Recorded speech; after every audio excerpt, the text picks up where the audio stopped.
Klik tombol berikut untuk mendapatkan update ilmu yang insya Allah bermanfaat.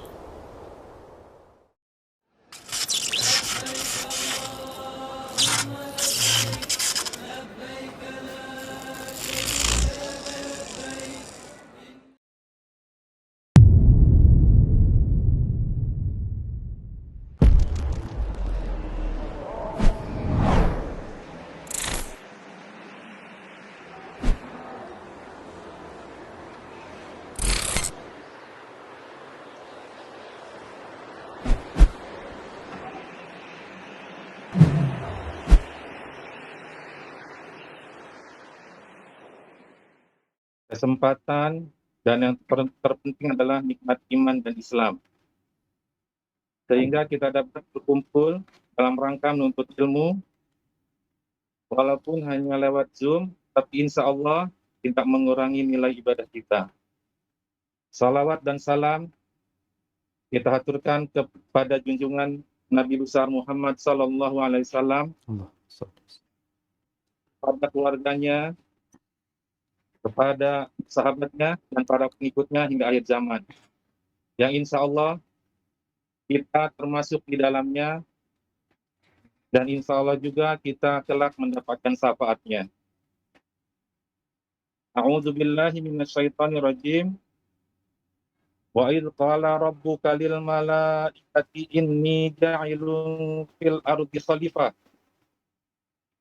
Qalu ataj'alu fiha ma yufsidu fiha wa yasfikud dima. Wa nahnu nusabbihu bihamdika wa nuqaddisu lak. Qala inni a'lamu ma la ta'lamun. Shadaqallahul azim. Yang terhormat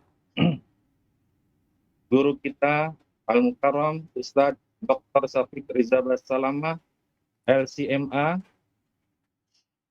Yang terhormat Direktur Rumah Sakit Pelni Dr. Dewi beserta Wakil Direktur dan segenap jajaran manajemen Rumah Sakit Pelni. Yang terhormat Panitia Kajian Islam Online Rumah Sakit Pelni. Yang terhormat Kepala Komite Medik Rumah Sakit Pelni, Dr. Pintes, spesialis penyakit dalam, dan segenap jajarannya.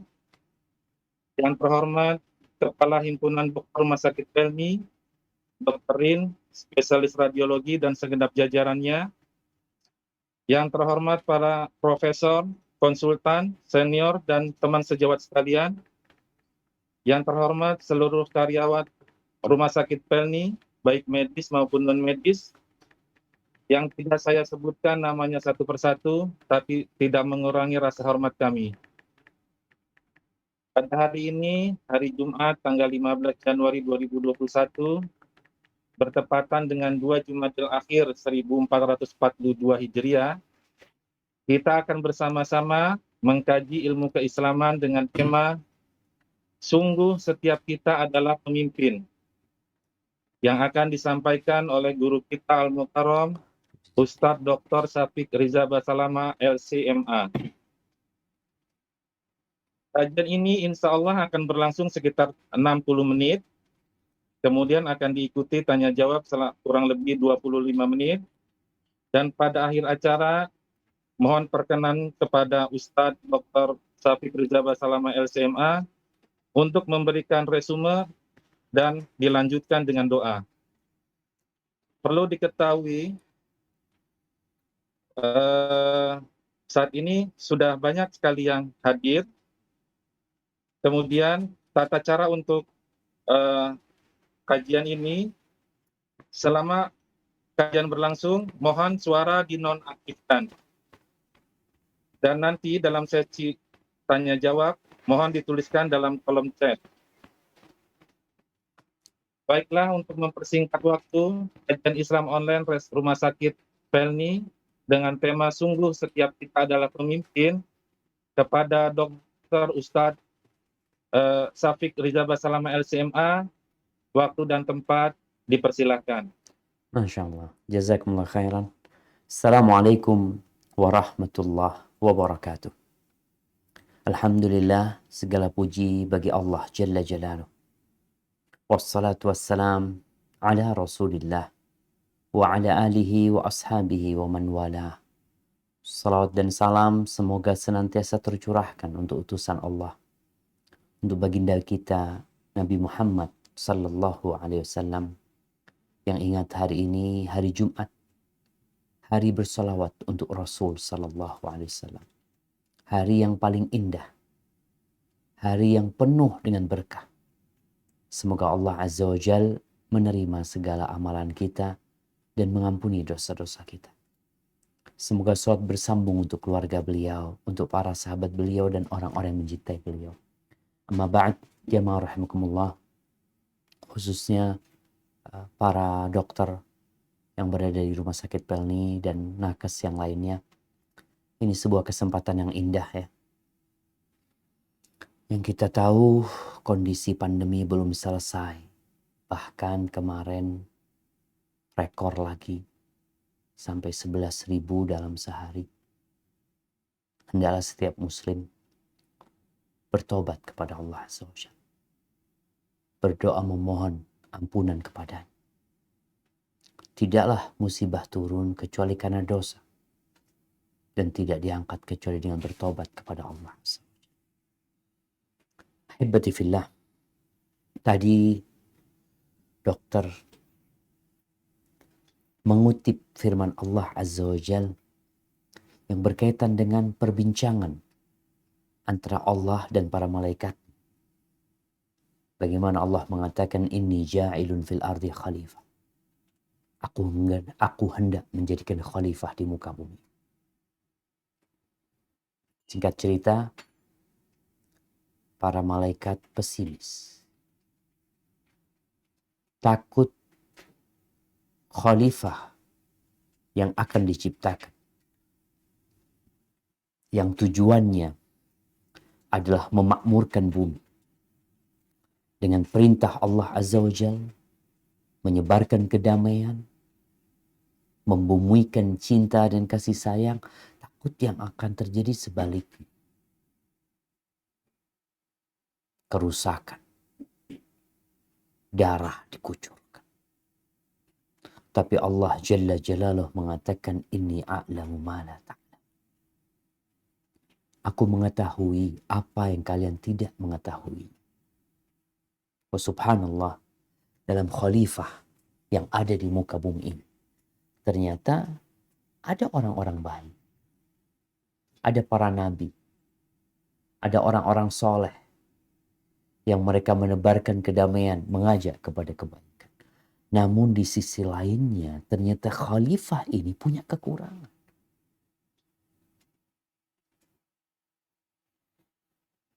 Apa kekurangannya? Banyak. Makanya kalau kita bicara tentang kemanusiaan, maka kita akan mendapati manusia itu makhluk yang lemah. Manusia itu makhluk yang suka berdebat. Manusia itu makhluk yang tergesa-gesa. Itu Allah sebutkan dalam Al-Quran Karim. Manusia itu makhluk yang suka berkeluh kesah. Manusia itu makhluk yang bodoh dan sangat zalim. Kita nggak mau dikatakan engkau itu orang bodoh. Nggak mau. Engkau itu zalim. Enggak. Alhamdulillah. Tapi sifat itu ada pada diri kita. Yang menuntut kita untuk mengangkat kebodohan. Dan membuang kebodohan. Di surat Al-Ahzab ayat 72. Allah menceritakan bagaimana amanah ini, kepemimpinan ini ditawarkan kepada siapa? Kepada langit yang 7 lapis. Kepada bumi. Kepada gunung-gunung. Tapi semua angkat tangan. Siapa yang mengemban amanah ini? Ana dan antum. Manusia. Apa kata Allah tentang manusia? Yang dia ciptakan sebagai khalifah. Nah, silakan dibaca di surat Al-Ahzab ayat 72.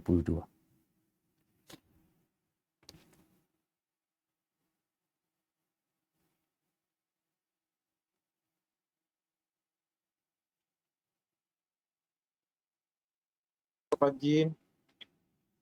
Inna aradnal amanata 'alas samawati wal ard wal jibali fa'abaina ay yahmilnaha wa ashfaqna minha wa hamalahal insanu innahu kana zaluman jahula. Sesungguhnya kami telah menawarkan amanat kepada langit, bumi, dan gunung-gunung. Tetapi semuanya enggan untuk memikul amanat itu. Dan mereka khawatir tidak akan melaksanakannya atau berat. Lalu dipikullah amanat itu oleh manusia. Sungguh manusia itu sangat zalim dan sangat bodoh. Subhanallah. Syamah. Allah mengatakan sungguh manusia itu sangat zalim dan sangat bodoh. Bukan Anda yang mengatakan itu. Allah yang tahu dengan kondisi manusia. Oleh karena itu Allah mengutus Rasul-Rasulnya. Menurunkan kitab-kitabnya. Untuk mengangkat kebodohan. Dan mengusir kezaliman. Ahibati fillah. Setiap dari kita adalah pemimpin. Namun kepemimpinan kita berbeda-beda. Amanah yang kita pikul beda-beda. Tapi ada satu amanah yang sama. Yaitu mengabdi kepada Allah Azza wa Jalla. Memakmurkan bumi ini dengan ketaatan. Melaksanakan perintahnya dan menjauhi larangannya. Itu sama semuanya. Akan tetapi semakin tinggi kedudukan seseorang, semakin besar tanggung jawab. Contoh, posisi orang di dalam rumah. Kalau Anda dalam rumah, Anda hanya akan melihat tembok yang mengelilingi rumah Anda. Kalau Anda keluar ke jalan, Anda akan melihat banyak rumah-rumah. Ketika Anda naik ke gunung, Anda akan dapat melihat kota. Satu kota Anda melihat. Ketika Anda berada di atas pesawat dengan ketinggian 40.000 kaki, Anda akan melihat bukan hanya kota Anda, kota lain pun.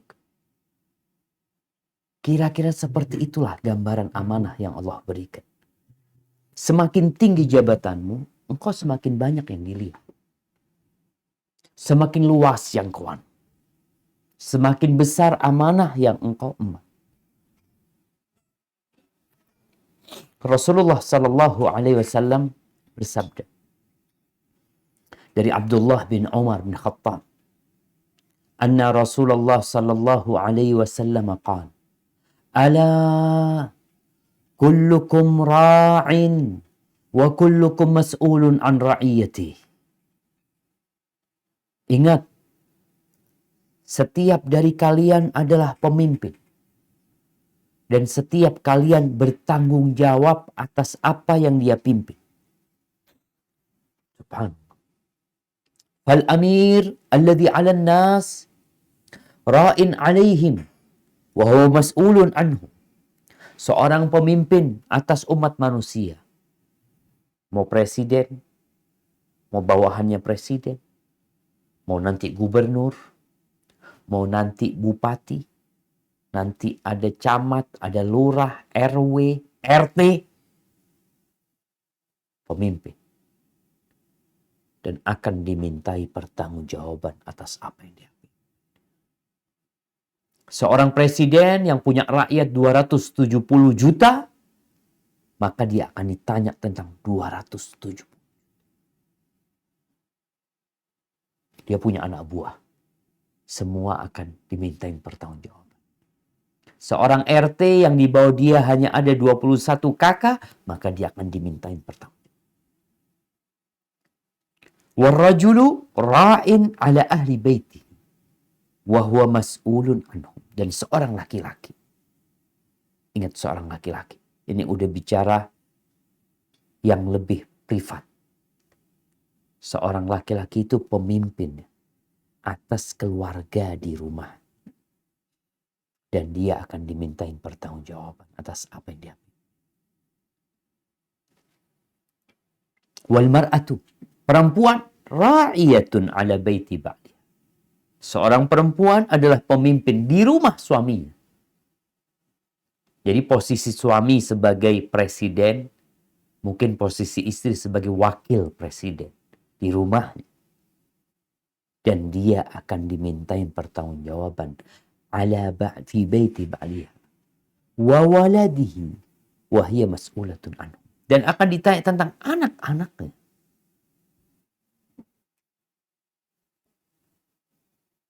Ini sebuah kepemimpinan yang berat. Hanya banyak perempuan yang lupa dengan tugas ini. Dia kalau sudah menjadi seorang pegawai, maka dia berpikir itu tanggung jawab dia. Nah, tapi rumah itu tanggung jawab engkau juga. Ada atasanmu, suami. Wal abdu ra'in ala mali sayyidihi wa huwa mas'ulun anhu.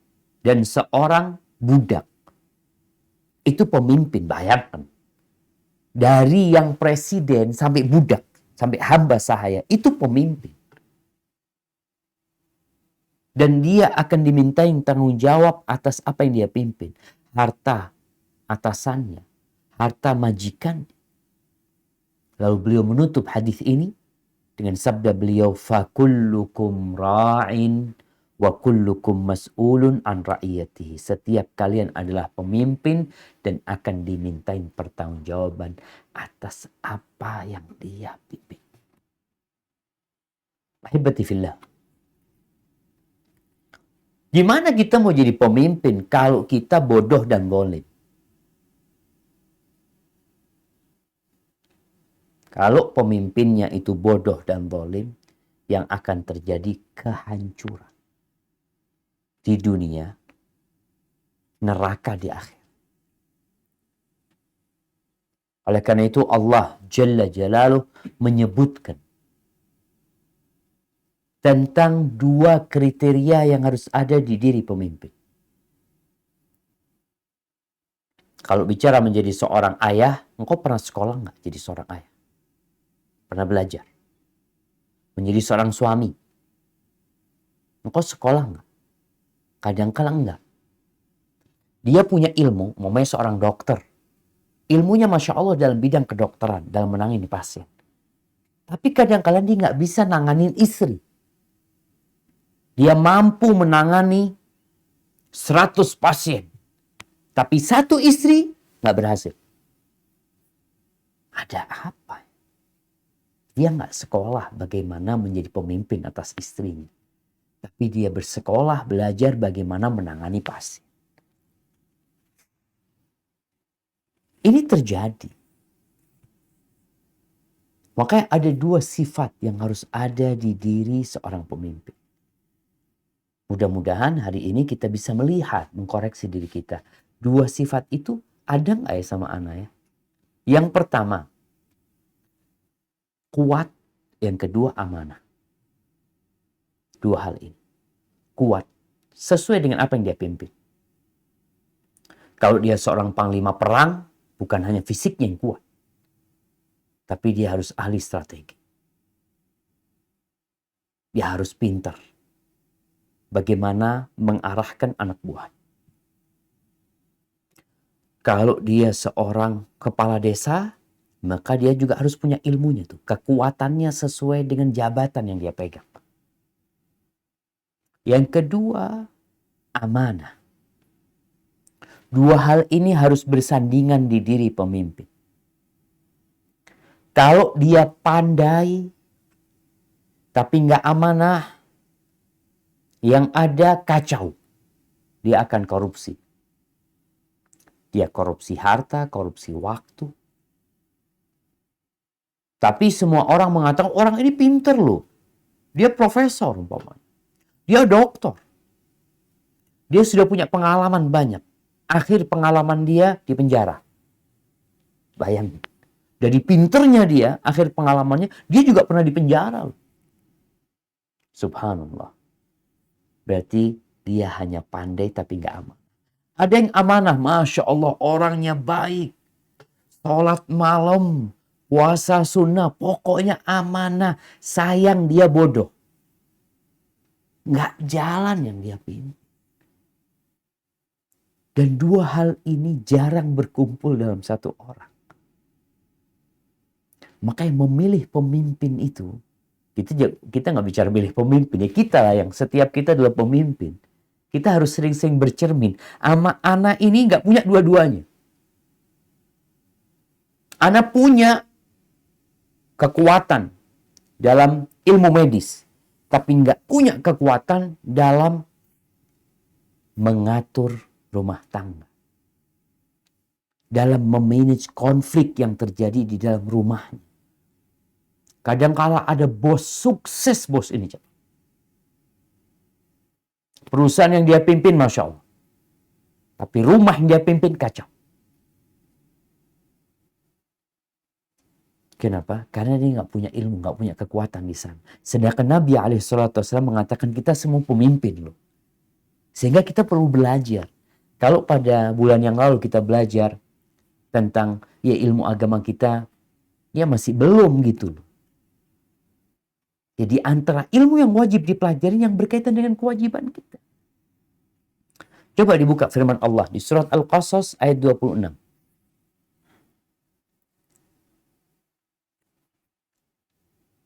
Asyaitonir rajim. Qalat ihdahuma ya abati asta'jiru inna khayra man jartal qawiyul amin. Dan salah seorang dari kedua perempuan itu berkata, wahai ayahku, jadikanlah dia sebagai pekerja pada kita. Sesungguhnya orang paling baik yang engkau ambil sebagai pekerja pada kita ialah orang yang kuat dan dapat dipercaya. Barakallahu fikum. Bayangkan ini hanya sebagai pekerja penggembala kambing.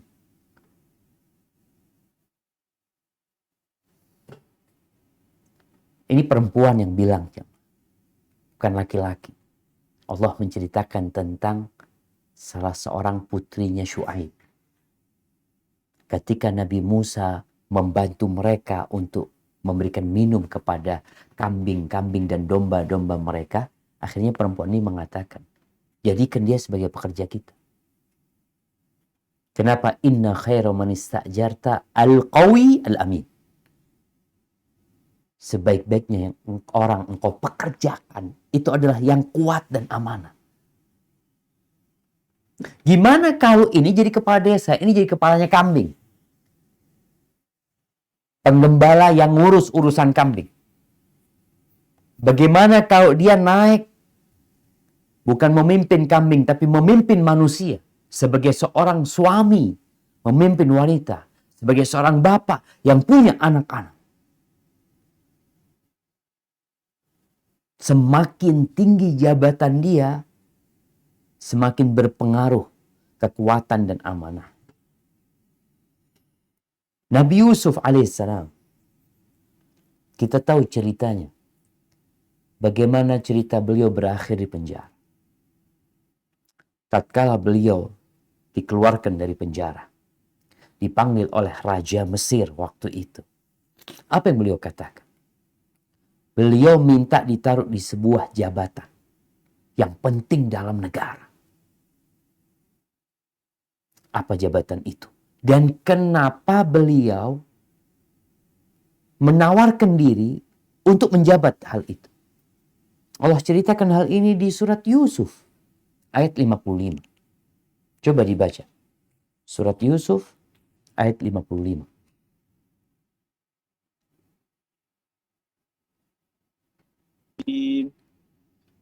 Qala ja'alni ala khazainil ard inni hafizun alim. Ya Yusuf berkata, jadikanlah aku bendaharawan negeri Mesir, karena sesungguhnya aku adalah orang yang pandai menjaga dan berpengetahuan. Masya Allah. Dua lagi sifatnya. Hafidun alim. Hafid ini amin, amanah. Aku bisa menjaga. Dan aku punya ilmu untuk itu. Kalau tidak, ini urusan bendahara ini. Urusan uang negara. Kalau yang duduk di sana, setan, maling, koruptor, walaupun pintar. Makanya Nabi Yusuf mengatakan hafid, yang pertama dia sebutkan. Aku orang yang amanah, aku bisa menjaga. Alim dan punya ilmu dalam pengurusan hal itu. Cerita Nabi Sulaiman. Jadi ada 3 ayat dalam Al-Quran Karim ini yang menjelaskan bahwasanya seorang pekerja, seorang pejabat, seorang pemimpin, seorang yang dikasih tanggung jawab, tugas, itu harus punya 2 sifat tadi. Ilmu, kuat dengan keilmuannya, dan amanah. Ketika Nabi Sulaiman alaihi salam, dia hendak mendatangkan singgasana Ratu Balqis dari Yaman, dari Sabak sana, untuk dipindah ke Palestina, ke Urshalim. Singgasana itu penuh dengan berlian-berlian dan batu-batu. Nabi Sulaiman berkata kepada mereka di surat An-Naml ayat 38-39. Silahkan dibaca.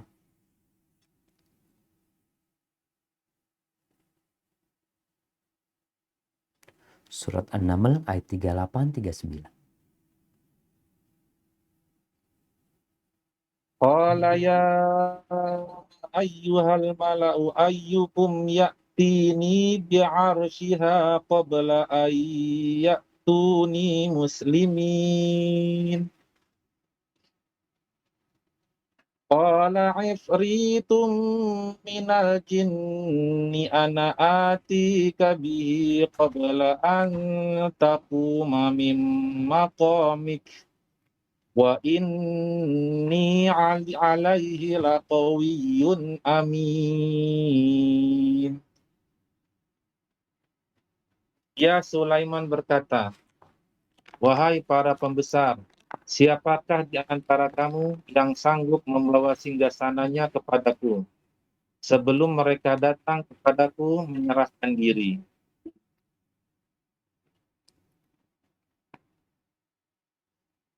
Ifrit dalam golongan jin berkata, akulah yang akan membawanya kepadamu sebelum engkau berdiri dari tempat dudukmu, dan sungguh aku kuat melakukannya dan dapat dipercaya.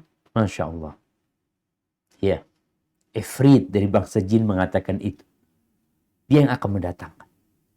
Dalam waktu yang cepat. Sebelum engkau beranjak dari tempatmu. Sudah datang. Apa kata Ifrit? Inni alaihi laqawiyyun amin. Aku orang yang kuat. Aku mampu membawanya. Dan aku amanah. Tapi Nabi Sulaiman tidak mau dengan dia. Karena tahu bagaimana Ifrit. Ahibati fillah. Yang namanya kekuatan ilmu itu didapat dengan belajar. Belajar itu seperti yang sudah kita bahas. Tidak harus di bangku sekolah. Nggak harus di bangku kuliah. Kalau mungkin bicara ilmu kedokteran, oke lah. Karena kalau kita nggak belajar, kita nggak dapat ijazah, maka ilmu kita nggak akan bisa kita gunakan di lembaga. Ketika bicara ilmu agama, engkau perlu ilmu tersebut. Di mana? Di rumahmu. Sebagai seorang suami, sebagai seorang istri, sebagai seorang anak, sebagai seorang ayah, sebagai seorang ibu. Diperlukan dalam kehidupan rumah tangga. Kekuatan itu harus dengan belajar. Adapun amanah itu berdasarkan rasa takut kepada Allah Azza wa Jalla. Kalau orang nggak kenal sama Allah, gimana mau takut? Takutnya sama atasan. Takutnya sama CCTV. Takutnya sama auditor keuangan. Tapi seorang yang takut sama Allah Azza wa Jal, dia nggak perlu CCTV dalam menjalankan amal. Karena dia tahu, ana bakal ditanya. Ada malaikat yang senantiasa mencatat dan tidak pernah berpisah dengan aku. Ini dengan keimanan. Jadi kalau ilmu itu dipelajarin, yang amanah ini dengan iman yang dihadirkan dalam diri kita. Hibati fillah. Namun banyak orang-orang yang berkhianat dalam kepemimpinan. Ya, tidak sedikit seorang suami yang tidak menjalankan tugasnya dengan baik. Istri pun seperti itu. Suami lagi kerja, dia sibuk main handphone. Sibuk nonton. Ini kalau kita bicara amanah yang berada dalam rumah tangga. Menjadi pegawai seperti itu juga. Tidak sedikit yang berkhianat atas jabatan yang diberikan. Ahibati fillah. Kita mulai dengan seorang suami. Karena dalam hadis, kalau seorang pemimpin selesai sudah. Urusannya Bapak Presiden, Bapak Menteri, yang di bawahnya lagi, ya berat sekali amanah yang mereka emban. Apalagi di musim hujan ini banyak jalan yang lobang-lobang. Siapa yang akan ditanya? Presidenkah ditanya? Ya. Umar bin Khattab radhiyallahu anhu mengatakan ketika beliau menjadi khalifah, aku takut kalau ada seekor bagel, bighal, campuran keledai sama kuda, yang terperosok di sungai Dijlah, di jalan sana. Aku takut ditanya sama Allah, kenapa jalannya engkau tidak baguskan? Kenapa jalannya engkau tidak baguskan? Umar ini di Madinah. Efrat itu di Irak sana. Tapi dia takut. Kenapa? Karena semua di bawah kepemimpinan dia. Dia berada di puncak kepemimpinan. Anak buahnya tanggung jawab sama Umar, Umar tanggung jawab sama Allah Azza wa Jalla. Kemudian Nabi mengatakan tentang seorang laki-laki. Warrajulu ra'in fi ahli baiti. Laki-laki itu pemimpin di rumahnya. Dia pemimpin sebagai seorang suami.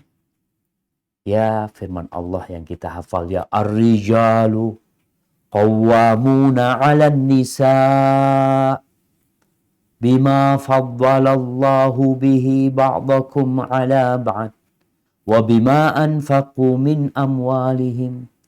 Laki-laki itu pemimpin atas wanita. Karena Allah memberikan kepadanya kepemimpinan. Dia yang dijadikan pemimpin. Yang kedua, wa bima anfaqu min amwalihim. Karena laki-laki memberikan nafkah kepada istri. Makanya kalau ada seorang suami yang tidak memberikan nafkah kepada istrinya, biasanya kepemimpinannya pincang. Kecuali suami yang sudah berusaha dengan baik dan istri yang soleha. Jadi suami bakal ditanya tentang istrinya. Engkau ajarkan apa kepada istri? Ketika seorang suami mengambil itu perempuan dari orang tuanya, subhanallah, ada peralihan tanggung jawab. Sehingga ingat bagi para wanita yang menjadi istri, ketika engkau sudah menikah, pemimpin bagimu itu bukan bapak, bukan ibumu lagi. Siapa? Suami. Nabi SAW menjelaskan, innama huwa jannatuki au naruki. Suamimu itu adalah surgamu atau neraka. Seperti itu kedudukan suami sebagai pemimpin. Sehingga sang suami punya kewajiban mendidik istrinya.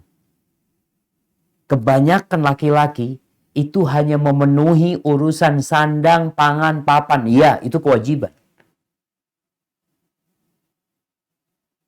Tapi kalau bicara sandang, pangan, papan, apa bedanya dengan engkau memelihara seekor kambing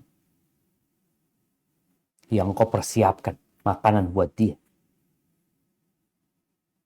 Engkau persiapkan tempat tinggal dia. Engkau kasih makan dia. Ada kewajiban lain buat sang suami. Kewajiban terbesar seorang suami adalah menyelamatkan istrinya dari api neraka. Gak main-main. Kalau ada banjir yang datang, dan sang suami melihat istrinya hampir hanyut di bawah banjir, maka suami yang soleh dia akan pegang tangan istrinya. Dia akan tarik. Walaupun dirinya beresiko untuk jatuh pun. Ini pemimpin yang benar. Yang mengayomi istrinya. Yang duduk mengajarkan apa kewajiban dia kepada Allah Azza wa Jalla. Sebelum kewajiban dia kepada suami. Rasulullah SAW mengatakan kepada para laki-laki, ittaqullaha fin nisa. Kalian takutlah kepada Allah dalam urusan perempuan itu. Yang kalian ambil dari rumah orang tua. Fa innakum akhadtumuhunna bi amanillah wastahlaltum furujahunna bi kalimatillah. Kalian mengambil mereka dari orang tuanya itu dengan amanah dari Allah. Ada amanah.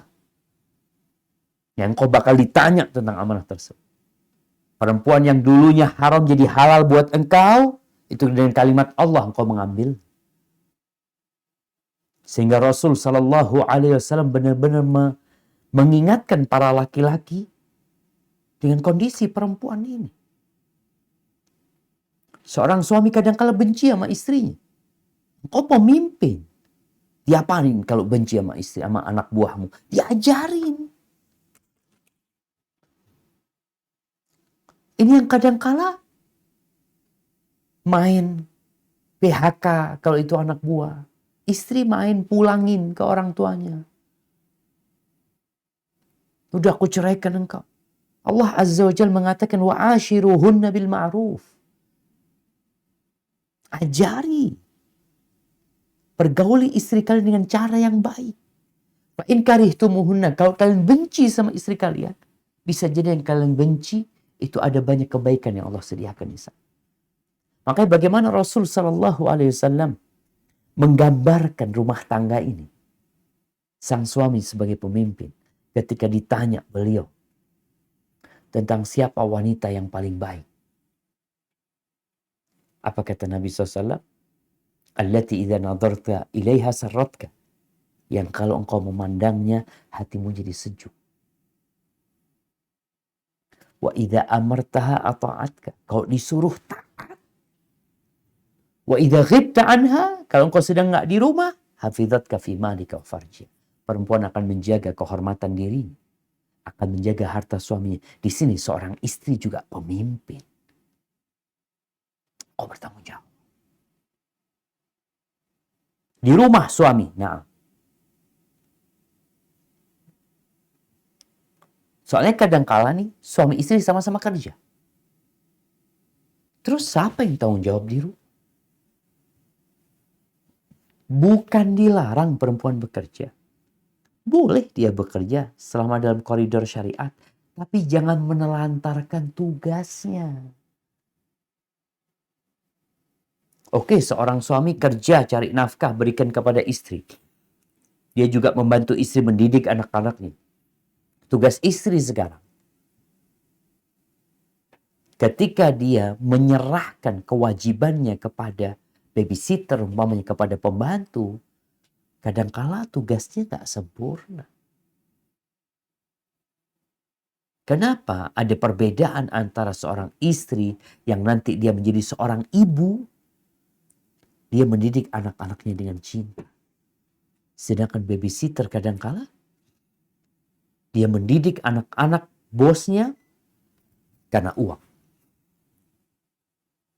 Ahibati fillah.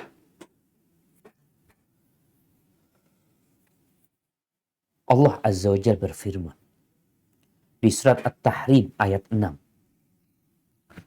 Nah, silakan dibaca. Surat At-Tahrim ayat 6. A'udzu billahi minasy syaithanir rajim. Ya ayyuhalladzina amanu qu anfusakum wa ahlikum nara وقودها الناس والحجارة عليها ملائكة غلاظ شداد لا يعصون الله ما أمرهم ويفعلون ما يؤمرون. Wahai orang-orang yang beriman, peliharalah dirimu dan keluargamu dari api neraka, yang bahan bakarnya adalah manusia dan batu. Penjaganya malaikat-malaikat yang kasar dan keras, yang tidak durhaka kepada apa yang Allah perintahkan kepada mereka, dan selalu mengerjakan apa yang diperintahkan. Barakallahu fikum. Nah, ini ayat berada di surat Tahrim. Berkaitan tentang bagaimana para suami. Cerita bagaimana Nabi Muhammad alaihissalam di dalam rumahnya. Bagaimana beliau mengarahkan istri-istrinya alaihissalam. Lalu Allah mengatakan, wahai orang-orang beriman. Ini panggilan umum untuk setiap yang beriman. Qu anfusakum wa ahlikum nara. Jagalah diri kalian dan keluarga kalian dari api neraka. Ini tugas pemimpin di dalam rumah. Bukan sekedar menjadi mesin pencari uang. Tapi bagaimana dia menyelamatkan dirinya, menyelamatkan keluarganya dari api neraka. Ahibati fillah. Ketika seorang suami bekerja keras untuk memilihkan ibu buat anak-anaknya, insya Allah dia nggak capek dalam mendidik anak-anaknya. Kenapa? Ya alhamdulillah, dia sudah punya istri yang siap untuk menjadi pendidik di rumah. Tanggung jawab dia seakan-akan alhamdulillah ya Allah. Oleh karena itu, Abul Aswad Ad-Du'ali, dia pernah mengumpulkan anak-anak. Lalu dia mengatakan kepada anak-anaknya, ahsantu ilaikum sigaran wa kibaran wa qabla an tulad. Aku telah berbuat baik kepada kalian tatkala kalian kecil, setelah kalian besar, dan sebelum kalian lahir di muka bumi ini. Aku telah berbuat baik kepada kalian. Anaknya bingung. Ayah, engkau berbuat baik kepada kami ketika kami kecil, kami merasakannya. Kami besar pun kami merasakannya. Tapi gimana kau berbuat baik kepada kita sedangkan kita belum lahir? Apa kata ayahnya? Ikhtartu lakum umman la tu'ayyaruna bih. Aku pilihkan buat kalian seorang ibu yang kalian tidak dicela. Ini pentingnya pemimpin memilih pasangan dia.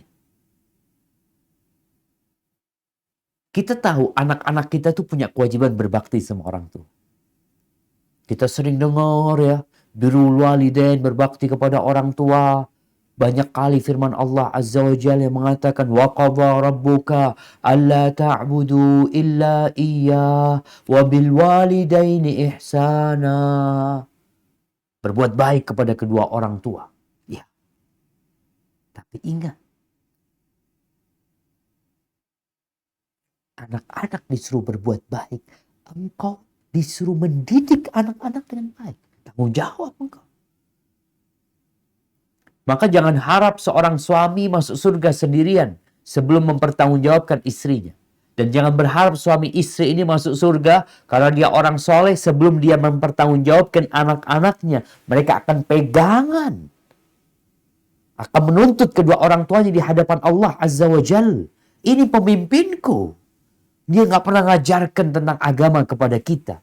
Dia hanya sibuk cari duit dan berikan kepada kita. Kita kecil nggak sholat, ya nggak apa-apa. Nggak melaksanakan perintah Allah, ya mungkin hanya disuruh dengan perintah yang biasa aja. Nggak ada pembiasaan kepada kita untuk beribadah dengan baik. Nggak pernah orang tua duduk ngaji bareng kita, bawa kita ke kajian juga nggak pernah. Menyelamatkan kita dari teman-teman yang buruk, nggak dibiarin kita. Kau akan dimintain pertanggungjawab. Jadi kewajiban anak-anak berbakti itu setara dengan kewajiban orang tua mendidik anak-anak. Kita sedih tatkala melihat aja ada anak-anak yang jadi gelandangan. Yang jadi anak-anak pang. Yang jadi begal. Kalau kita bicara siapa pemimpinnya, oke lah Bapak Presiden di Indonesia pemimpinnya. Tapi pemimpin dia di rumah, kemana? Ketidakhadiran pemimpin ini atau tidak adanya dua sifat yang tadi kita bicarakan, kekuatan dan amanah, itu yang menyebabkan rakyatnya jadi bodoh dan zalim.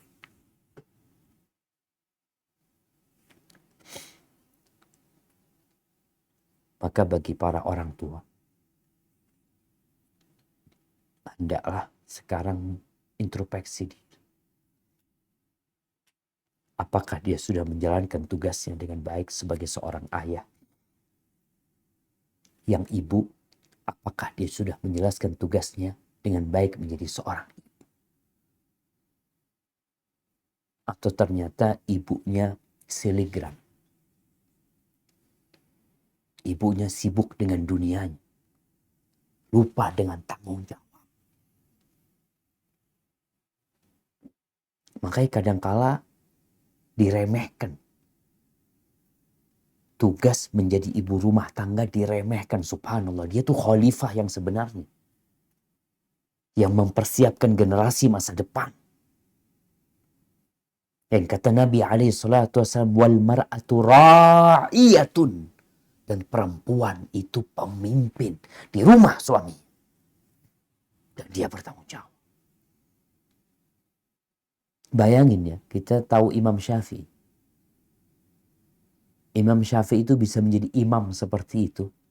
Apakah karena peran bapaknya? Nggak ada, bapaknya mati. Beliau berumur 2 tahun, bapaknya mati. Terus kok bisa seperti itu? Ibu yang tahu, sadar dengan kewajiban dia. Bakal ditanya sama Allah, tuh anak suamimu kau apakan? Imam Bukhari sama. Bapaknya mati, yatim Imam Bukhari. Kalau kadang-kadang ada perempuan yang mengatakan, saya adalah single parent. Ya, sejatinya ada suami pun, suami mungkin bekerja di luar, engkau single parent di rumah. Engkau punya kewajiban. Jadi Imam Bukhari. Jadi ketika orang itu tahu dengan amanah yang diberikan kepada dia, ada perasaan ini tanggung jawabku. Kemudian kalau mungkin dia punya kekurangan dari sisi ilmu, dia akan belajar. Kalau mungkin dia punya banyak dosa, dia berusaha memperbaiki diri dengan mendekatkan diri kepada Allah Azza wa Jalla. Kemudian jamaah yang terakhir, sabda Nabi SAW, wal khadimu ra'in fi mali sayyidi. Seorang budak, seorang pembantu itu pemimpin. Dia bertanggung jawab atas harta majikannya, harta atasannya. Ini mungkin buat semua yang sedang bekerja sekarang. Yang jadi dokter, yang jadi karyawan, yang jadi perawat, yang jadi cleaning service, yang jadi satpam, yang jadi tukang parkir, yang jadi apapun pekerjaanmu, engkau pemimpin. Mungkin yang engkau pimpin cuma satu meja ini. Ya, ada orang yang memang dikasih tugas ngurusin itu. Tukang kebun, pemimpin juga dia. Dia punya anak buah yang harus dia selesaikan. Bunga-bunga yang ada di taman. Di sini pun banyak terjadi pengkhianat. Hebati fillah ya. Dimulai dari rumah ya. Kalau orang ini, orang yang amanah di rumahnya sebagai seorang bapak, insya Allah ketika dia bekerja, dia juga amanah. Kenapa? Karena aku nggak mau ambil yang haram buat anak-anakku. Makan yang haram buat anak-anakku, aku nggak mau. Tapi sekali lagi butuh amanah, dan butuh ilmu. Teman-teman, di Jakarta ada sebuah perusahaan, masalah Astra ya. Bagaimana kajian agama itu semarak di perusahaan tersebut. Padahal manajemennya non-muslim dulu itu. Ternyata manajemen hanya berpikir, kami lihat umat Islam ini kalau belajar agama, ngerti agama, subhanallah, mereka jadi amanah. Pencurian di pabrik berkurang. Karena merasa aku pemimpin. Aku bakal ditanya sama Allah Azza wa Jalla. Wa kullukum mas'ulun an ra'iyati. Jadi perasaan menjadi pemimpin tatkala ada di diri setiap rakyat di Indonesia. Setiap rakyat. Jangan hanya berpikir, oh presiden yang pemimpin. Engkau pun pemimpin.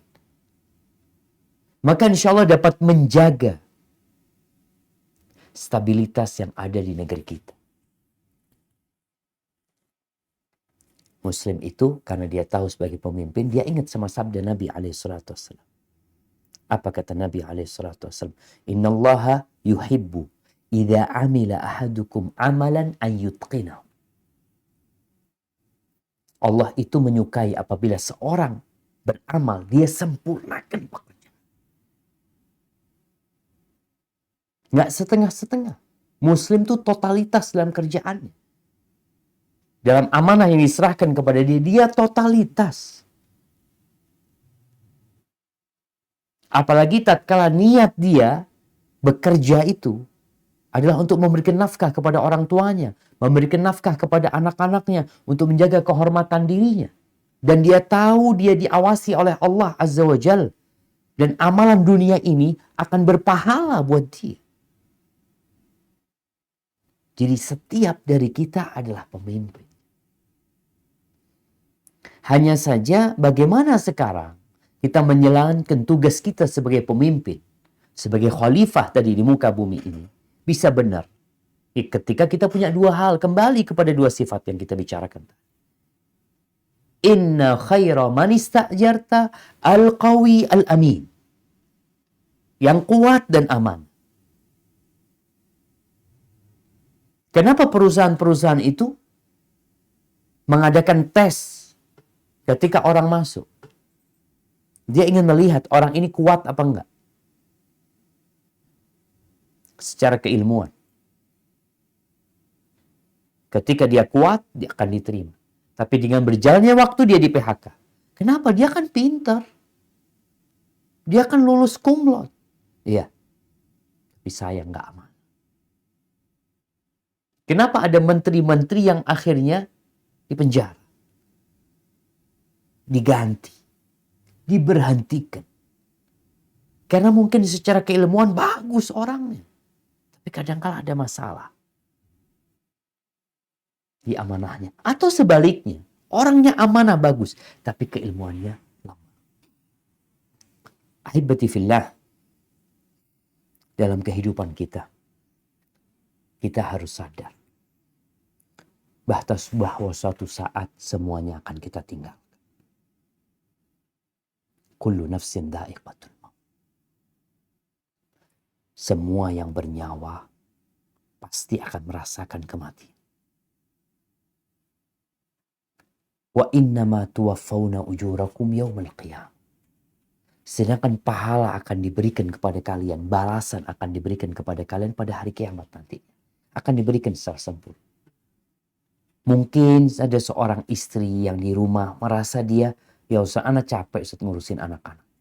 Suami juga seperti itu. Ada urusan-urusan dia yang mungkin sekarang dia tidak merasakan balasan buat dia. Ketika dia menjadi seorang pemimpin di perusahaan, jelas gaji dia dapat.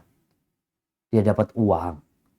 Tapi ketika dia memimpin di rumahnya, ya mungkin yang dia dapat capek. Atau seorang yang bekerja, seorang pembantu, seorang pegawai, Mungkin kalau dia berkata, aku amanah nggak amanah Ustaz, ya gajinya tetap. Aku sungguh-sungguh bekerja, kawanku nggak sungguh-sungguh, gaji kita sama Pak Ustaz. Tapi di hadapan Allah nggak sama. Engkau akan mendapatkan balasan nanti. Yaumul qiyamah. Wa man zuhziha 'anil nar wa udkhilal jannah faqad faz. Barang siapa yang dijauhkan dari api neraka dan dimasukkan ke dalam surga, itulah orang yang sukses yang sebenarnya. Jadi dalam kepemimpinan kita ini sekarang, kita tahu sukses apa enggak nanti. Kadang-kala ada kawan yang amanah, yang kerjanya bagus, tapi dia dikhianati sama kawan-kawannya. Ada yang hasut, akhirnya dia di PHK. Jabatannya langsung turun, dia mungkin kerja ya yang tidak bagus seperti dulu lagi. Tapi nggak ada masalah. Semua ada perhitungannya. Maka insya Allah kita semua berusaha untuk menjaga amanah yang Allah berikan kepada kita. Buat para suami, tolong. Engkau adalah pemimpin. Buat para istri, engkau juga pemimpin. Buat para orang tua, jangan hanya menjadi mesin pencari uang. Engkau punya anak buah yang kelak engkau akan mempertanggungjawabkan di hadapan Allah Azza wa Jalla. Ajarkan kepada mereka, man rabbu, siapa Rabbmu, man nabiyyu, siapa nabimu, wa ma dinuk, dan apa. Sebelum kita berpikir bagaimana menjadikan anak-anak pintar matematika, pintar bahasa Indonesia, jadi dokter, jadi apa saja. 3 pertanyaan ini harus mereka kuasai. Dari siapa? Dari engkau sebagai pemimpin dalam rumah. Hadza wallahu a'lam bishawab. Itu yang bisa Anda sampaikan pada kesempatan kali ini. Mungkin kita masuk ke sesi tanya jawab. Anda kembalikan ke pembawa acara. Jazakumullah khair.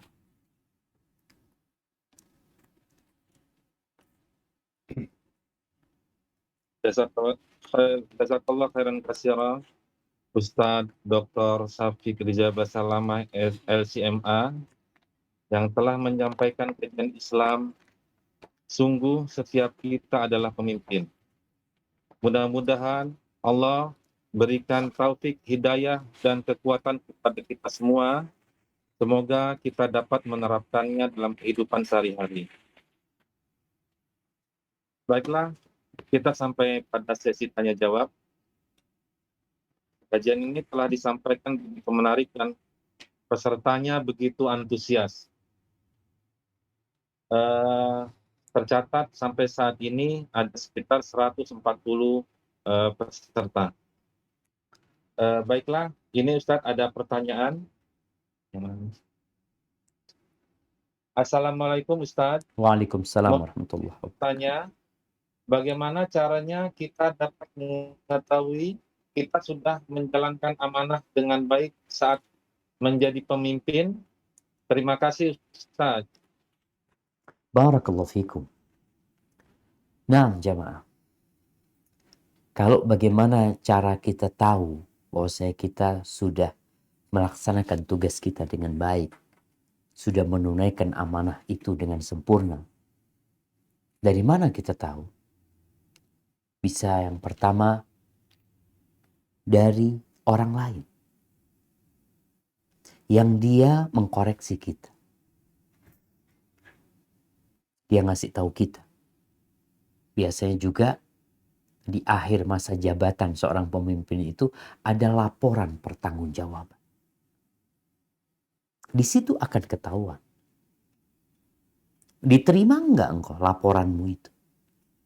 Sebagai seorang rektor, sebagai seorang kepala sekolah, sebagai seorang direktur atau apapun, ada laporan pertanggungjawaban. Akan dilihat tugas-tugasmu apa.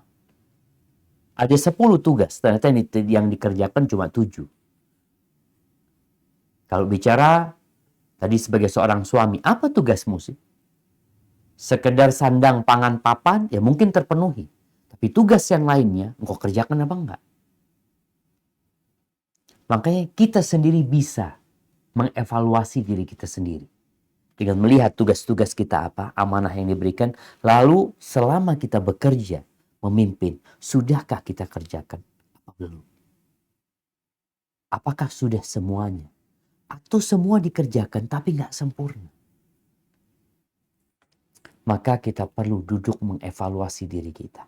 Dan kita perlu juga mendengarkan dari orang lain. Nabi Daud alaihi salam, beliau ingin mengkoreksi kepemimpinan beliau. Maka beliau biasa keluar dari kota, dari Urshalim sana. Beliau bertanya kepada orang-orang yang masuk ke dalam kota. Dulu kota itu dikelilingi oleh benteng jamaah. Kalau malam hari ditutup. Beliau dalam wujud dia manusia biasa. Beliau tanya kepada orang-orang yang masuk ke kota. Ditanya, menurut kalian bagaimana pemimpin kalian? Daud. Orang-orang nggak kenal kalau yang bertanya itu Nabi Daud sendiri alaihissalam. Maka kata mereka, oh baik ya, bagus ya, ini pujian semua yang diberikan. Bukan karena dia Nabi Daud, mereka nggak kenal, tapi memang karena Nabi Daud orangnya baik, pemimpin yang baik. Sampai suatu hari Allah mengirimkan malaikat. Malaikat dalam wujud manusia datang, ditanya, bagaimana pendapatmu tentang raja kalian Daud alaihissalam? Kata dia, oh dia pemimpin yang bagus. Cuma sayang, kalau dia punya kerjaan sendiri bagus ya, soalnya dia sekarang makan dari hasilnya negara. Itu Nabi Daud dengar ucapan itu, langsung beliau berdoa. Ya Allah, ajarkan kepada aku pekerjaan sehingga aku nggak perlu makan dari uang negara. Subhanallah. Itu Nabi Daud tahu gitu loh, ada kekurangan di diri dia. Sebenarnya itu bukan kekurangan. Beliau boleh melakukan itu. Sebagai imbalan beliau memimpin, ada gajinya. Tapi Nabi Daud merasa itu sebuah kekurangan karena ada yang mengatakan itu kepada dia. Akhirnya Nabi Daud bekerja, bikin baju besi sebagai pandai besi. Allah berikan kemudahan buat beliau itu bagaimana besi itu bisa lunak di tangan Nabi Daud alaihissalam. Ini koreksi dari orang lain. Sehingga Nabi Daud nggak lagi makan dari uang negara. Kita pun tatkala menjalankan tugas kita bisa mengoreksi diri kita sendiri dengan melihat apa tugas-tugas yang diberikan kepada kita, bagaimana pelaksanaan kita selama kita menjabat, umpamanya kalau kita sebagai seorang pejabat. Dari situ kita bisa melihat. Atau kita bisa tanya dari orang lain yang dia akan mengkoreksi kita. Kawan kita umpamanya, yang baik hati, yang jujur, yang senantiasa menegur kesalahan-kesalahan kita. Kalau nggak punya kawan, maka engkau bisa mengkoreksi dirimu dari musuh-musuh yang tidak suka sama dia. Karena biasanya orang kalau sudah seneng jamaah, nggak ada kurangnya itu orang. Tapi kalau udah benci, yang benar pun jadi salah. Maka di sini kita perlu memanfaatkan kritikan-kritikan dari orang itu untuk melihat apakah kita sudah melaksanakan tugas kita dengan benar atau tidak. Hada wallahu a'lam bissawab.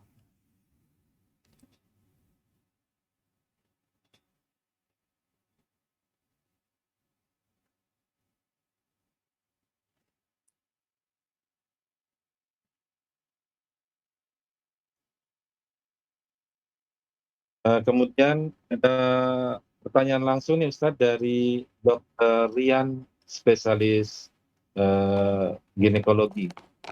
Dr. Rian, dipersilakan waktunya. Assalamualaikum warahmatullahi wabarakatuh, Ustaz. Waalaikumsalam warahmatullahi wabarakatuh. Ahlan wa sahlan. Kabar dok? Alhamdulillah baik, Ustaz. Masya Allah. Afwan Ustaz, Ana ada dua pertanyaan ini, Ustaz. Siap. Terkait amanah memelihara keluarga dari api neraka, Ustaz. Siap. Jadi yang pertama, keluarga maksudnya apa? Keluarga inti atau sampai ke orang tua, kakak, adik, Ustaz. Kemudian pertanyaan kedua, itu indikator keberhasilan kita itu di titik mana, Ustadz? Apa sampai betul-betul mereka mengikuti ajaran agama dengan baik, atau memang ya kita menyampaikan begitu, Ustadz, tapi apakah diterima tidaknya atau terlaksana atau tidaknya oleh mereka itu di luar dari kuasa kita, Ustadz. Masya Allah. Mungkin dua pertanyaan itu, Ustadz. Syafiq, jazakallah khair atas ilmunya dan waktunya, Ustadz. Assalamualaikum warahmatullahi wabarakatuh. Waalaikumsalam warahmatullahi wabarakatuh. Jazakumullah khair, Dokter Rian. Ya jemaah, pertanyaan yang bagus sekali ya tentang yang menjadi tanggung jawab kita itu yang mana gitu. Sebenarnya setiap muslim, kalau kita bicara pemimpin, setiap muslim itu apabila dia melihat kemungkaran, dia wajib merubahnya. Bukan hanya di keluarga inti. Kalau di sebuah perusahaan, atau di jalanan, atau kawan-kawan kita ngelihat dia nggak sholat, kita punya kewajiban untuk menyampaikan hal itu. Apalagi kalau ini sebagai atasan. Anak buahnya nggak sholat, anaknya mau bermaksiat, Allah akan bertanya, kenapa kau biarkan anak buahmu nggak sholat? Di bulan Ramadan anak buahmu nggak puasa, kau biarkan.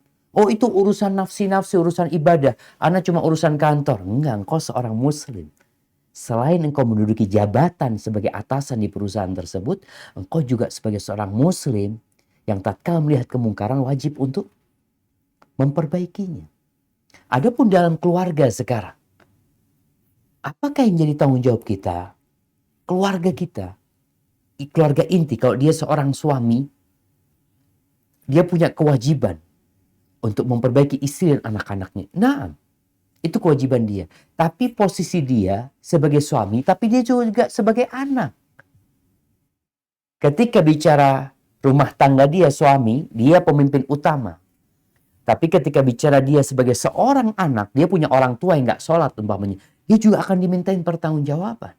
Posisi bukan cuma anak, dia sebagai kakak, dia punya adik. Dia akan ditanya tentang adiknya, kenapa engkau nggak ajarin adikmu? Seorang adik pun yang ngerti agama, lihat kakaknya nggak sholat, dia juga bakal ditanya. Jadi pada hakikatnya ini nyambung semua. Tinggal posisi dia sekarang, kalau Anda sebagai seorang suami, oke, Anda bertanggung jawab atas istri dan anak-anak Anda. Tapi di tempat lain posisi Anda adalah sebagai anak. Di tempat lain posisi Anda sebagai kakak atau sebagai adik.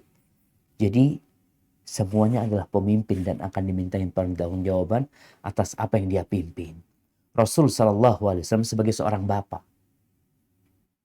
ketika putrinya menikah, apakah selesai tugasnya bapak? Enggak. Tetap itu putri dia. Kalau putrinya umpamanya pernah Nabi SAW malam hari ke rumahnya Fatimah hanya untuk membangunkan putrinya dan menantunya agar sholat malam. Itu udah menikah padahal. Jadi posisi kita nggak akan pernah keluar dari kepemimpinan ini. Hanya saja semakin besar kedudukan kita, maka semakin besar pula tanggung jawab kita di hadapan Allah Jalla Jalla.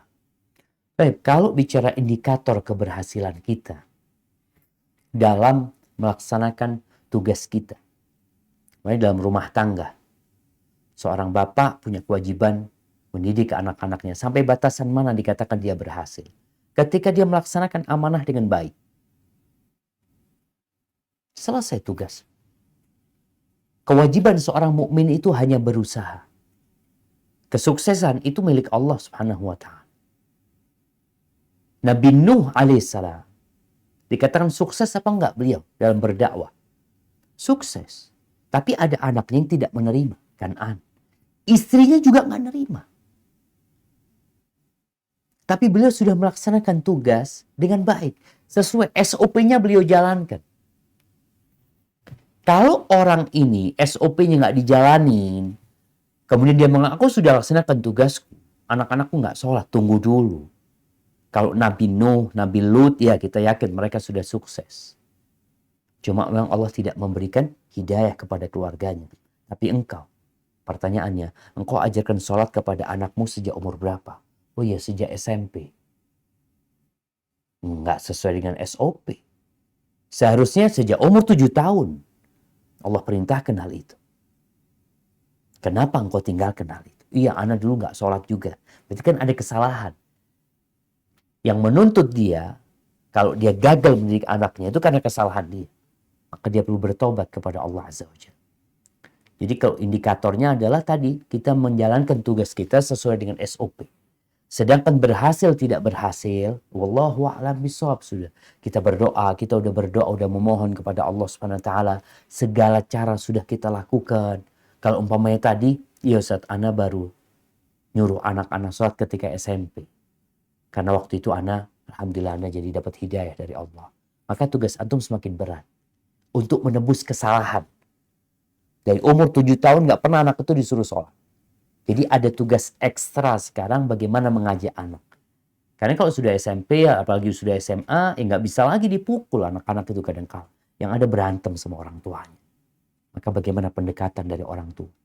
Orang tuanya banyak bertobat kepada Allah Subhanahu wa taala, sampaikan kepada anak, bapak minta maaf. Kemudian kalau bicara suami kepada istri, sesuai nggak sang suami ini mendidik istrinya sebagai pemimpin? Dia udah jalankan nggak? Di perusahaan itu ada SP1, SP2, ada SP3. Ini suami jalankan itu nggak sama istri? Ketika istrinya anggap nggak mau sholat, dia mengatakan udah ana suruh Ustaz, tapi ya gimana Ustaz, dia nggak mau. Allah mengajarkan ketika perempuan itu nggak nurut sama suaminya, apa kata Allah? Fa'iluhun, kasih nasihat dia. Ini tahapan. Udah dikasih nasihat dengan cara yang baik, bukan dengan emosi. Disampaikan firman-firman Allah, sampaikan pahala yang Allah akan berikan, tapi nggak mau. Naik lagi tahapan yang kedua, ini SP2. Apa SP2 itu? Pisah ranjang. Nggak diajak ngomong istri untuk menunjukkan keseriusan. Ketiga, dipukul. Kalau memang boleh dipukul dan manfaat, kalau enggak jangan. Tapi jelas kita ikutin tuh SOP-nya. Dengan cara seperti itu, insya Allah kita sudah menjalankan tugas kita dengan baik. Kalau urusan dia nurut nggak nurut, dia itu jadi baik atau tidak, ya kita nggak bisa memaksakan hal itu. Hanya saja kalau bicara suami istri, suami bisa ganti istri. Dia mengatakan kayaknya kita nggak bisa lanjutkan. Sebagaimana Rasulullah SAW pernah menawarkan itu kepada istri-istrinya. Ditawarkan.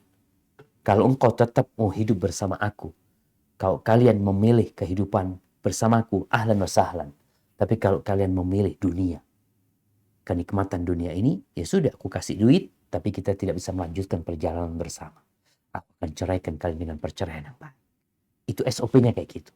Jadi jangan sekedar, yang penting kan anak sampaikan, iya. Tugas kita hanya menyampaikan, tapi sesuai dengan aturan. Baru kita dikatakan, oh udah selesai, udah berhasil gitu, udah melaksanakan tugas dengan baik. Hada wallahu a'lam bishawab. Jazakallahu khairan katsiran Ustaz. Kemudian ada 4 pertanyaan yang masuk lagi nih Ustaz. Nah, fadal dah. Assalamualaikum warahmatullahi wabarakatuh. Waalaikumsalam Afwan, warahmatullahi Ana mau wabarakatuh. bertanya, sebagai seorang pemimpin dalam rumah tangga, manakah yang harus kita dahulukan antara orang tua dan istri? Syukron katsiran. Kemudian pertanyaan kedua, Assalamualaikum Ustaz. Bagaimana supaya dapat istiqomah dalam menjalankan amanah sebagai pemimpin, baik untuk diri sendiri, keluarga, atau masyarakat? Terima kasih. Kemudian pertanyaan ketiga, Assalamualaikum warahmatullahi wabarakatuh Ustaz. Afwan izin bertanya. Alhamdulillah atas izin Allah, Ana seorang kakak dari 4 bersaudara. Pertanyaan Ana, bagaimana cara agar Ana memimpin adik-adik Ana Ustaz? Karena kedua orang tua Ana terlalu sibuk dengan memenuhi kebutuhan keluarga hingga tidak ada waktu membimbing adik-adik Ana. Dan bagaimana kiranya agar Ana selalu sabar, tidak emosi ketika memimpin adik-adik Ana Ustaz?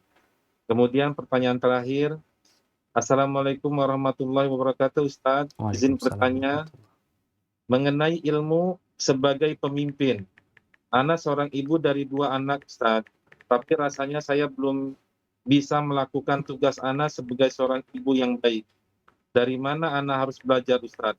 Dan adakah referensi buku untuk menjadi ibu yang baik Ustaz? Jazakallahu khairan Ustaz. Masya Allah. Barakallahu fiik. Wa fiik wa barak. Jamaah rahimakumullah. Nah, ada beberapa pertanyaan ini. Yang pertama berkaitan dengan seorang suami. Mana yang lebih dia utamakan? Istrinya, anak-anaknya, atau orang tuanya?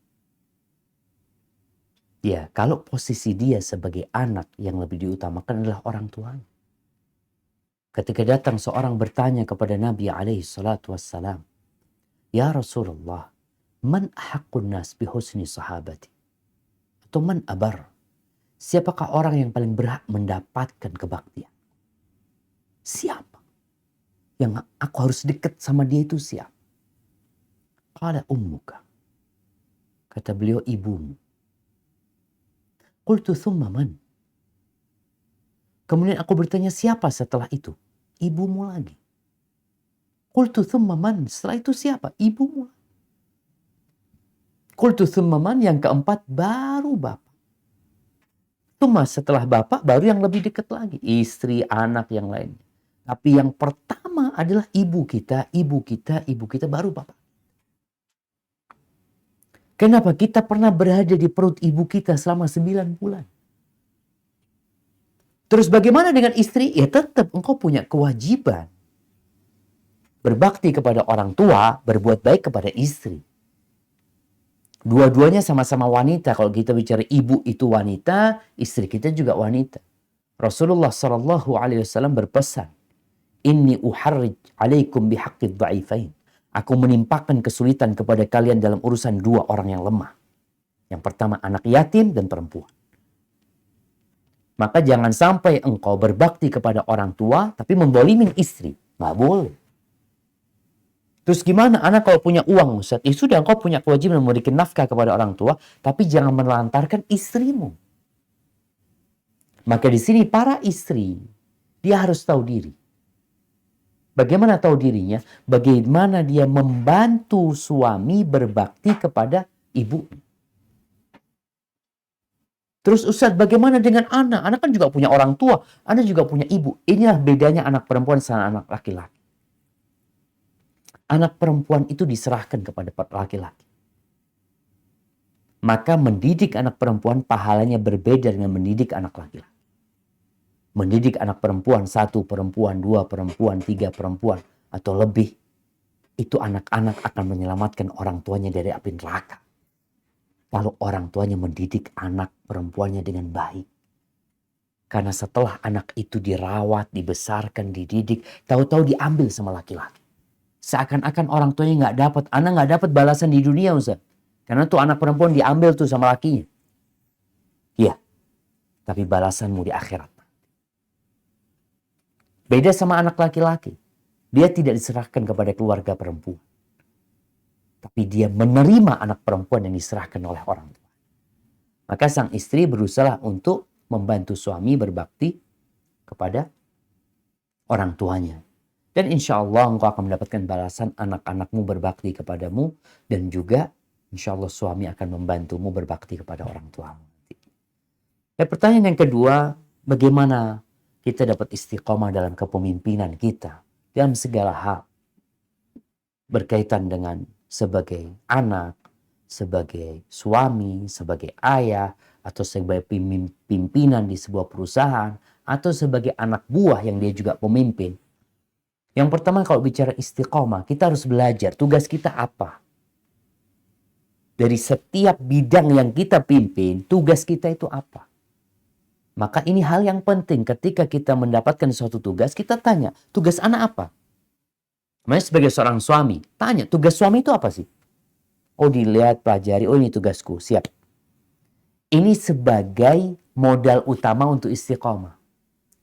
Kenapa? Karena Allah mengatakan, fastaqim kama umirta. Engkau hendaklah istiqomah sesuai dengan perintah. Jadi istiqomah itu bukan mau kita sendiri. Oh menurut anak tugasnya jangan menurut antum. Karena kalau bicara menurut semua orang punya pemikiran masing-masing. Tapi sekarang bagaimana antum tahu pelajari. Oh tugas antum sebagai seorang anak. Anak pemimpin sekarang. Terhadap diri anak sendiri. Dalam kebaktian kepada orang tua. Apa sih tugas anak? Memberikan nafkah kepada bapak ibu anak. Sebagai seorang ayah apa tugasnya?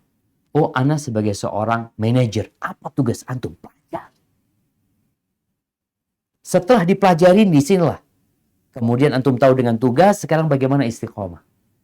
Menghadirkan perasaan senantiasa diawasi oleh Allah Azza wa Jalla. Ini iman. Bagaimana kita banyak berdoa kepada Allah ya. Minta Allahumma a'inni ala dzikrika wa syukrika wa husni ibadati. Agar kita bisa mengingat Allah, bersyukur kepada Allah, beribadah yang baik. Karena pekerjaan kita pun juga dalam rangka beribadah kepada Allah Subhanahu wa taala. Dan godaan-godaan itu banyak. Apalagi godaan yang berkaitan dengan fulus ya. Kadang-kala sebagai seorang pemimpin tuh ya Allah fulus tuh lewat depan dia yang bisa masuk kantong dia sebenarnya. Tapi karena dia merasa diawasi Allah, insya Allah dia bisa jaga diri. Ya, pertanyaan yang ketiga tadi, sebagai seorang kakak yang punya adik 4, yang kemudian orang tuanya nggak peduli. Yang dipedulikan sepertinya tadi hanya menjadi mesin pencari uang. Sedangkan pendidikan anak-anaknya nggak dipedulikan. Anaknya butuh ini dikasih. Anaknya minta ini dikasih. Seakan-akan orang tua ini tugas terbesar dia. Enggak. Itu bukan tugas yang berat sebenarnya. Kalau bicara cari makan, kerja itu yang namanya kerbau juga kerja tuh, cari makan.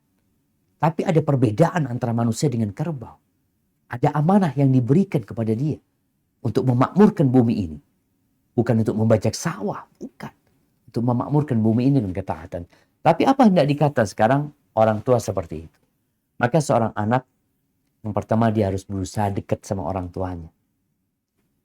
Bagaimana ketika orang tuanya pulang kerja ini itu, sang anak datang sambut orang tuanya, dipijetin. Engkau sebagai kakak, bagaimana 4 adikmu itu menghormatin orang tua, bapak dan ibu, dihargain. Nanti di sana sambil duduk, ayah minta nasihat lah kita ini, ayah supaya kita bisa jadi anak yang benar ini itu, agar orang tua merasakan anak itu butuh sentuhan kepada hati mereka. Ini yang perlu diadakan. Kau sebagai kakak sekarang bagaimana mengkondisikan. Jangan sampai adik-adik tuh benci sama ayahnya, jangan. Tapi bagaimana engkau sekarang mengkondisikan anak-anak bisa dekat sama ayah yang tadi sibuk. Di rumah, karena engkau paling tua, ya mau tidak mau engkau harus punya program. Apa sih yang perlu diadakan di rumah? Mau pagi hari baca zikir pagi, sore hari baca zikir petang. Ketika adik-adik mau tidur, engkau sebagai kakak, engkau perhatikan adik-adik, yuk baca doa sebelum tidur ya. Ada perhatian kepada adik-adik seperti itu. Ketika makan, kadangkala anak itu makan dengan tangan kiri, engkau sebagai kakaknya perhatikan hal tersebut ya. Kemudian kadangkala kita perlu bantuan orang lain. Anak secara ilmu agama kurang, Ustaz. Ngomong sama orang tua, ayah, aku pengen panggil guru ngaji ayah ya. Insya Allah ayah punya rezeki ini itu. Mudah-mudahan dengan cara seperti itu bisa tuh adik-adik menjadi anak-anak yang soleh soleha dan engkau dapat pahala yang besar karena mereka hasil didikan. Bukankah yang menunjukkan kepada kebaikan akan dapat pahala yang sama dengan berbuat kebaikan itu? Adapun pertanyaan yang tadi kau bicara sabar, ya harus sabar. Karena ketika Allah memerintahkan untuk sholat, wa'mur ahlaka bis sholati wassabir alaiha. Suruh keluargamu mendirikan sholat dan sabar. Ya Ustaz, kadang-kadang gak kuat. Ngadu sama Allah. Gak kuat, hamparkan sejadahmu. Sholat, minta sama Allah SWT. Karena itu tempat meminta pertolongan untuk mengembalikan kesabaran kepada diri kita. Dan jangan putus asa. Sebesar apapun badai itu, dia akan pergi. Pertanyaan yang terakhir mengenai ibu yang bertanya ya, ibu yang memiliki 2 anak yang mungkin ya dikatakan kok anak nggak belajar, nggak punya ilmu tentang kepemimpinan ya. Sebagai seorang istri tadi kalau bicara sebelum bicara anak, kata Nabi SAW, perempuan itu pemimpin di rumah suaminya gitu loh. Dia bertanggung jawab, dia harus belajar bagaimana sekarang menjadi suami yang baik, menjadi istri yang baik kepada suaminya. Istri yang melayani suami. Istri yang benar-benar sesuai dengan yang Allah inginkan. Seperti yang Allah sebutkan di surat At-Tahrim ya. Asa rabbuhu in talaqakunna ayubdilahu azwajan khairan minkunna muslimatin, mu'minatin, qanitatin, taibatin, abidatin, saihatin, thayyibatin wa abkara. Itu beberapa sifat seorang istri yang nanti dia bakal menjadi seorang ibu ya. Yang tentunya dia juga perlu belajar bagaimana menjadi seorang ibu yang baik. Adapun kalau bicara adakah buku rujukan yang di situ seorang bisa mempelajari tentang tugas-tugas dia bagaimana menjadi pemimpin? Yang pertama adalah Al-Qur'anul Karim. Bacalah surat An-Nisa. Bacalah surat At-Tahrim. Bacalah surat At-Talaq. Yang di situ ada surat An-Nur lagi. Baca 4 surat tadi. Bagaimana Allah menjelaskan tentang tugas seorang wanita menjadi seorang pemimpin. Kemudian juga ada kitab Riyadhus Shalihin. Kitab Riyadhus Shalihin ini karya Imam Nawawi yang di situ juga dijelaskan tentang bab sebagai seorang pemimpin, tugas-tugasnya, sebagai seorang istri apa kewajiban dia, sebagai seorang suami juga apa kewajiban dia. Dan insya Allah dengan cara seperti itu mudah-mudahan kita bisa mengetahui tugas kita sebagai apa. Ana menulis sebuah buku ya, tapi kayaknya udah habis, nggak dicetak ulang. Judulnya Bersama Keluarga Masuk Surga. Itu mungkin ada beberapa pembahasan yang bermanfaat di situ. Haibati fillah, mungkin itu yang bisa Ana sampaikan pada kesempatan kali ini berkaitan dengan pembahasan kita hari ini. Kullukum ra'in wa kullukum mas'ulun an ra'iyatih. Ingat, menjadi seorang pemimpin harus memiliki dua sifat. Yang dua sifat ini bisa diadakan. Nggak boleh engkau putus asa. Mengatakan, aku memang nggak bisa. Allah akan memberikan petunjuk kepada orang yang sungguh-sungguh mencari keridhaan. Jadi sifat amanah dan kekuatan. Walladzina jahadu fina lanahdiyannahum subula. Dan orang-orang yang bersungguh-sungguh mencari keridhaan kami pasti tunjukkan jalan kami. Maka untuk mendapatkan amanah dan mendapatkan kekuatan ilmu tadi, kita perlu belajar dan perlu mendekatkan diri kepada Allah SWT. Dan ketahuilah engkau bakal ditanya. Gak akan mungkin engkau masuk surga tanpa pertanyaan. Ada orang-orang yang masuk surga tanpa hisab, tanpa azab. Iya. Itu orang-orang khusus. Semoga kita masuk menjadi mereka. Habibatifillah, kemudian hari ini hari Jumat. Ingat, hari ini termasuk hari yang paling indah, bahkan hari terindah sepanjang pekan. Di akhir hari Jumat itu ada waktu doa mustajab. Habis asar nanti. Tolong manfaatkan waktu itu untuk berdoa. Minta kebaikan dunia dan akhirat. Ini juga buat para pemimpin, buat para orang tua. Jangan hanya mendoakan anak-anak untuk urusan dunia. Kepingin sukses dalam pendidikannya, kuliahnya, pekerjaannya, lupa bagaimana anak-anak itu menjadi orang-orang yang bertakwa. Baca doa yang Allah ajarkan di surat Al-Furqan ya. Rabbana hablana min azwajina wa dhurriyyatina qurrata a'yun waj'alna lil muttaqina imama. Ya Allah, anugerahkan kepada kami dari pasangan-pasangan kami, dari anak-anak keturunan kami, qurrata a'yun, penyejuk pandangan, dan jadikan kami pemimpin untuk orang-orang yang bertakwa. Itu mungkin yang bisa Anda sampaikan. Rabbana atina fid dunya hasanah wa fil akhirati hasanah wa qina adzaban nar. Wa subhana rabbika rabbil izzati amma yasifun wa salamun alal mursalin walhamdulillahi rabbil alamin. Kurang lebihnya mohon maaf. Ana kembalikan ke pembawa acara, Ana kembalikan ke dokter. Jazakumullah khair. Jazakallahu khairan Ustadz Dr. Taufik Riza Basalama LCMA. Demikianlah kajian Islam online Rumah Sakit Pelni dengan tema Sungguh Setiap Kita Adalah Pemimpin.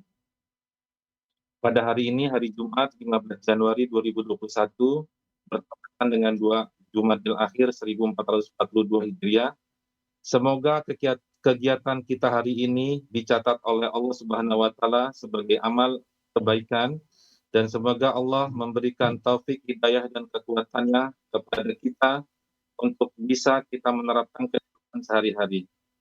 Marilah kita tutup acara ini dengan membacakan kafaratul majelis. Subhanakallahumma wa bihamdika asyhadu an la ilaha illa astaghfiruka wa atubu ilaik. Da'wahum fiha subhanakallahumma wa tahiyyatuhum fiha salam wa akhiru da'wahum anil hamdulillahi rabbil alamin. Mohon maaf atas segala kekurangan. Wabillahi taufiq wal hidayah. Wassalamualaikum warahmatullahi wabarakatuh.